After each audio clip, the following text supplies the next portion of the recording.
Hi నేస్తం, ఈ రోజు మన కిచెన్ లో spicy twist chicken pepper fry. Simple spicy and super tasty.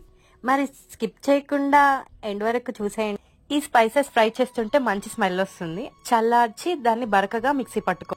తగినంత ఆయిల్ లో 1 టేబుల్ స్పూన్ ఆవాలు, 20 ఎల్లిపాయలు, 10 ఎండుమిర్చి, కొంచెం కరివేపాకు, ఆ తర్వాత ఆనియన్స్, ఒక 2 ఆనియన్స్ వేసేసి బాగా కలుపుకున్న తర్వాత అందులో అల్లం వెల్లుల్లి పేస్ట్ 1 టేబుల్ స్పూన్ వేసి బాగా మిక్స్ చేసుకోవాలి. ఆ తర్వాత 1 కేజీ చికెన్, అందులో 1 టేబుల్ స్పూన్ కారం, 1/2 టేబుల్ స్పూన్ పసుపు, తగినంత ఉప్పు, ఇదంతా మంచిగా ఫ్రై అయిన తర్వాత ఇందాక మిక్సీ పట్టుకున్న మసాలాని ఇందులో వేసి ఇంకంతే, చికెన్ స్టార్టర్ లాగా చాలా సూపర్ గా ఉంటుంది. తిందామంటే చేయి కాలుతుంది. అసలే చేయి కాలుతుంది అంటే నేను టేస్ట్ చేస్తా అని వచ్చింది మహా. ఇంకా మహాకి పెట్టాక జైకి పెట్టకుండా ఉంటామా? జై కూడా పెట్టేశాను. ఈక్వాలిటీ ముఖ్యం బిగులు. ఒక్క క్లిక్ తో మా చిన్న ప్రపంచంలోకి రండి. సుష్మితాస్ లిటిల్ వరల్డ్ కి లైక్ చేసి సబ్స్క్రైబ్ చేయండి. జాగ్రత్త నేస్తా.